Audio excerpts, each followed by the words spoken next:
हमारे लिए आभूषणों का मतलब है आभूषण सदा के लिए। मुरझाए चेहरे भी खिल जाते हैं जब आप खजनी वाले गौरी शंकर प्रसाद सर्राफ एंड संतोष कुमार ज्वेलर्स के यहाँ आते हैं, जो हैं सोने एवं चांदी के होलसेल एवं फुटकर विक्रेता, गोपी गली, घंटाघर, गोरखपुर। कॉन्टैक्ट 9956562120।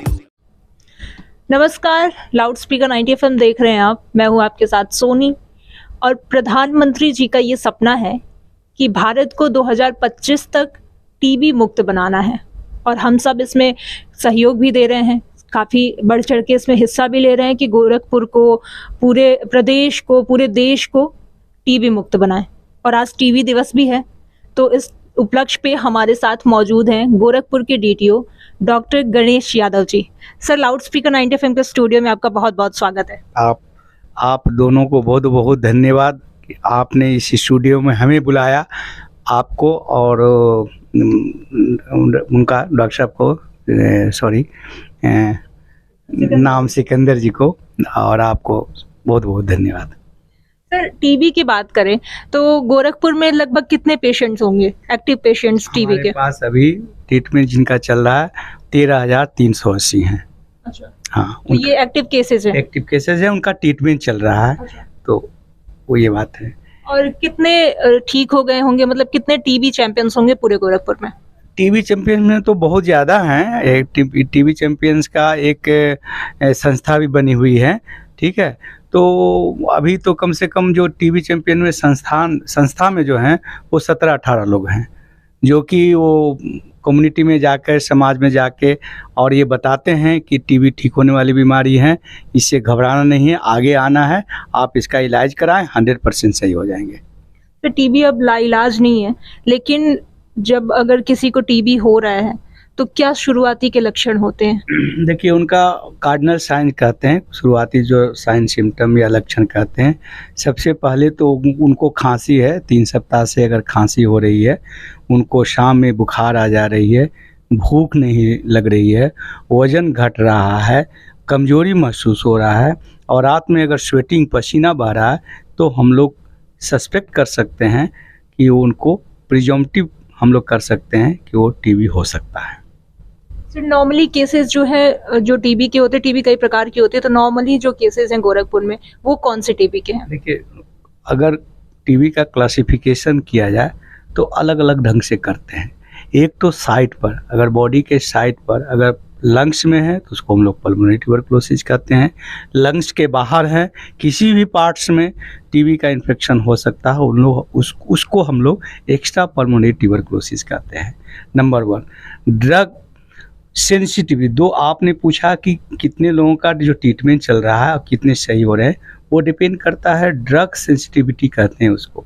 अगर वो ड्रग से सेंसिटिव टीबी है और एक ड्रग से रेजिस्टेंट टीबी है तो वो भी टीबी का क्लासिफिकेशन हुआ।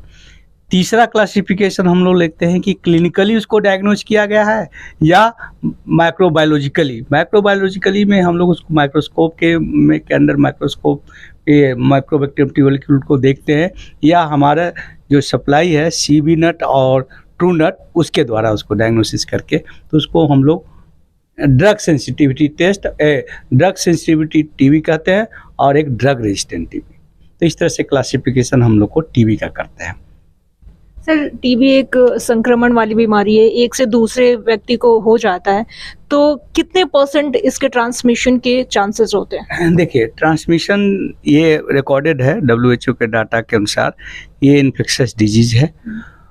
ये इसका ट्रांसमिशन होता है, ड्रॉपलेट इन्फेक्शन कहते हैं। जो पेशेंट है टीबी का, वो खांसा या स्नीजिंग हुई या खांसा, तो उससे बैक्टीरिया बाहर निकलता है। बैक्टीरिया एयर पार्टिकल्स में मिल करके वो एयर पार्टिकल्स में मिल जाता है, और वो जो है इन्फेक्शन दूसरे में फैलाता है। जैसे वो एयर में है, फैल रहा है, दूसरा कोई सांस लिया तो वो पार्टिकल्स जो है दूसरे में गया, चूँकि बैक्टीरिया उस पार्टिकल्स में है, तो उसको हम लोग को एयरबॉर्न डिजीज कहते हैं। बैक्टीरिया वहाँ गया लंग्स में, फिर अपना पैथोलॉजी डेवलप किया, इन्फेक्शन किया। तो बैक्टीरियल इन्फेक्शन जो है, that is that infectious by the route of airborne, जिसको एयरबॉर्न डिजीज कहते हैं। और टीबी में जो दवा कराने की जो अवधि होती है या फिर टाइम पीरियड या उसके दवा शुरू करने का जो भी होता है, तो वो सुने हैं कि काफ़ी एकदम निश्चित होना चाहिए। कई बार ऐसा होता है कि जो पेशेंट है वो कभी अगर देरी कर दे दवा कराने में, तो कितने % चांसेस होते हैं उसके बचने के? देखिए अगर अर्ली डायग्नोसिस, हमारा मकसद होता है कि अर्ली डायग्नोसिस करेंगे, जितना जल्दी अधिक से अधिक हमारे समय बचेगा, नंबर 1। नंबर 2, अगर लेट स्टेज ट्यूबरकुलोसिस रहेगा तो कॉम्प्लिकेशंस ज़्यादा होगा। तो अर्ली डायग्नोसिस से हमें फ़ायदा ये है कि पेशेंट हमारा टाइमली ठीक हो जाएगा, जल्दी ठीक होगा, और जो ट्रांसमिशन कर रहा है दूसरे में, जो फैला रहा है, वो ट्रांसमिशन रेट हमारा कम हो जाएगा। तो इसलिए जितना जल्दी हम लोग साइन सिम्टम के आधार पर या पैथोलॉजिकल जांच के आधार पर अगर टीबी को पकड़ लिए तो अर्ली ट्रीटमेंट देंगे तो मेरा रिजल्ट जो है बेटर होगा। और क्या अवधि होती है दवा को लेने की? देखिए जनरली जो है नॉर्मल टीबी कहिए, अगर वो है ड्रग सेंसिटिव टीबी कहिए, तो वो 6 मंथ का रिजिम है उसका। उसको 2 पार्ट में हम लोग कर देते हैं। एक तो हम आईपी इंटेंसिव फेज 2 महीने का, और रेस्ट जो 4 महीने का होता है वो सीपी फेज कहलाता है, कंटिन्यूएशन फेज कहलाता है। तो इंटेंसिव फेज में 4 दवा देते हैं और कंटिन्यूएशन फेज में 3 दवा देते हैं। टोटल 6 मंथ का रिजिम है। 6 मंथ में टीबी हमारा 100% सही हो जाता है, बनिस्बत कि वो ड्रग रेजिस्टेंट टीबी ना हो। जब किसी को टीबी होता है तो ये संक्रमित बीमारी है। कई बार ऐसा होता है कि घर वाले भी छोड़ देते हैं क्योंकि वो संक्रमण फैलने का खतरा होता है। तो ऐसे में सरकार किसी टीबी पेशेंट को क्या क्या सुविधाएं मुहैया कराती है? देखिए सबसे ज़रूरी सरकार हमारे जो है टीबी पेशेंट को, और भारतवर्ष के जो हमारे माननीय प्रधानमंत्री जी हैं, उनका जो कमिटमेंट है, पूरे वर्ल्ड लेवल पर एक समिट हुआ था जिसमें उन्होंने प्रॉमिस किया है कि हमारे भारतवर्ष में 2025 में पूरे भारतवर्ष टीबी मुक्त हो जाएंगे। टीबी फ्री इंडिया का उनका सपना है, उनका कमिटमेंट है। उसी आधार पर हमारा जो है प्रयास भी उसी ढंग से है।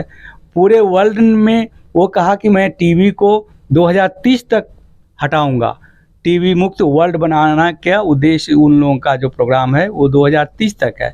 लेकिन हमारे भारत बस के जो प्रधानमंत्री जी हैं माननीय, उनका कमिटमेंट हुआ कि नहीं, आप लोगों से मैं 5 साल पहले भारत से टीबी को भगा दूंगा। तो उस आधार पर हमारी जो है good quality of diagnosis, good quality of testing और गुड क्वालिटी ऑफ केयर, इसके साथ साथ एक टीबी में फैक्टर्स होता है कि टीबी की दवा चलती है या इकोनॉमिकली वीक पर्सन है, तो उसके लिए प्रत्येक टीबी वाले पेशेंट को 500 रुपये पर मंथ के हिसाब से उनके बैंक अकाउंट में डायरेक्ट जाता है, उनके न्यूट्रिशन पॉइंट ऑफ व्यू के लिए। तो हम फ्री उनका टेस्ट कर रहे हैं, फ्री ट्रीटमेंट दे रहे हैं, फ्री ड्रग दे रहे हैं और फ्री में उनको 500 रुपये पर मंथ के हिसाब से पैसा भी दे रहे हैं। सर एक टर्म है निश्चय मित्र जो कि काफ़ी प्रचलित हो रहा है, तो ये निश्चय मित्र क्या है? निश्चय मित्र है कि अगर आप उस टीबी पेशेंट को गोद लेते हैं, गोद लेने का आशय ये है कि एक बार उनका समाचार पूछ लेना टेलीफोनिक, और मंथ में एक बार उनको न्यूट्रिशन फूड के लिए कि अच्छा से न्यूट्रिशन हो, चूँकि टीबी वाले पेशेंट जो है न्यूट्रिशनली वीक हो जाते हैं, तो न्यूट्रिशन वाले पेशेंट को 1000 रुपये में 800 या 1000 के बीच में हर मंथ उनको दिया जाता है। और एक ये प्रोटोकॉल भी बना हुआ कि 1000 में क्या क्या देना है। एक समराइज है, उसमें सत्तू 1 kg है, चना है और दाल है और कुछ न्यूट्रिशनल फूड है। तो आप उनसे पूछ लें, उन्हें कोई दिक्कत तो नहीं हो रही है, ट्रीटमेंट भी रेगुलर ले रहे हैं, साथ साथ एक कुछ आप इकोनॉमिकली उनको सपोर्ट, सोशियो इकोनॉमिकल सपोर्ट कर रहे हैं। इस आधार पर उनको निश्चय मित्र घोषित किया जाता है।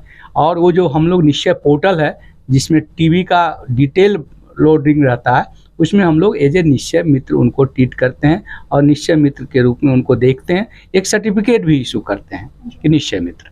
तो वो जो सर्टिफिकेट उनको मिलेगा उस पे क्या लाभ होने वाले हैं? उसमें लाभ ये है कि कहीं अगर फ्यूचर में कहीं कोई अगर इस तरह का स्कीम आया जिसमें ये घोषणा हुआ कि उनके बच्चे को बेनिफिट मिले या उस पर्सन को बेनिफिट मिले जो निश्चय मित्र है, जो टीबी के मरीज को ठीक होने में इकोनॉमिकल सपोर्ट किए हैं, तो ऐसा भविष्य में आ सकता है। या अपना सेटिस्फेक्शन कि हमने भाई एक सर्टिफिकेट मैंने 6 महीना तक मैं इतने बच्चों को या इतना मरीज को ले करके रेगुलर उनका ट्रीटमेंट किया, ट्रीटमेंट फॉलोअप किया और साथ साथ उनको इकोनॉमिकल सपोर्ट भी किया।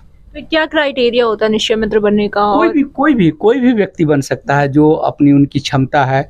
कोई संस्थान हेल्प कर सकता है, कोई इंडिविजुअल ले सकता है, स्कूल कॉलेज के प्रोफेसर लेक्चरर ले सकते हैं, डिपार्टमेंट के अदर डिपार्टमेंट के ले सकते हैं, एडमिनिस्ट्रेटिव ले सकते हैं, जुडिशियल वाले ले सकते हैं, अपनी क्षमता के अनुसार कि हम कितने मरीज को ले सकते हैं और निश्चय मित्र बन सकते हैं। कितने मरीजों की आप देखभाल कर सकते हैं? हाँ, देखभाल कर सकते हैं, इसका कोई लिमिट नहीं, अपर लिमिट है। अब ईश्वर अगर किसी को बहुत ज़्यादा पैसा है, वो देना चाहते हैं गरीबों को, तो 500,000 लोगों को भी ले सकते हैं।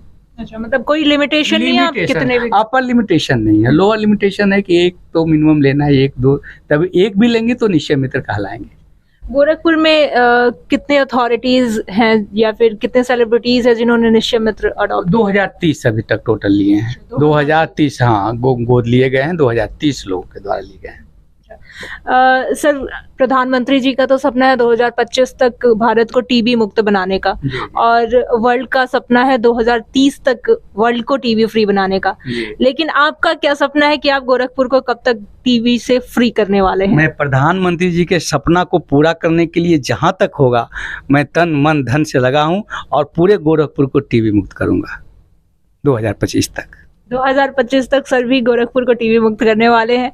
तो सर, जाते जाते जो देख रहे हैं आपको, उनसे आप क्या कहना चाहेंगे? उनको कहना, हाँ, उनको ये कहना, आपको ये कहना चाहेंगे कि मैं तो बताया हूँ, मेरा भी एक प्रतिज्ञा है कि लोग आपको देख रहे हैं। अच्छा, उनको मैं एक संदेश देना चाहूँगा कि आप जो है डरे नहीं। बहुत सारे मरीज जो हैं छिपाते हैं बात को, तो आपको अगर कोई लक्षण दिखाई पड़ रहा है तो आप आगे आएं, डरे नहीं।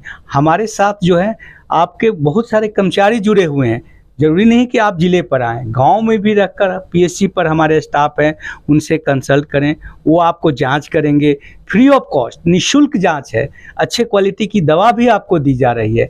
इसके साथ साथ पोषण के लिए दिया जा रहा है, आपको देखभाल किया जाएगा। ट्रीटमेंट के अलावे अगर फुल कोर्स आपने 6 महीना का किया तो इसके अलावे 2 साल तक आपको सुपरविजन में रखा जाएगा कि किसी तरह का कोई लक्षण तो फिर से प्रकट नहीं हो रहा है, कोई ड्रग रेजिस्टेंट तो नहीं था जिसके चलते आप नहीं ठीक हुए हैं।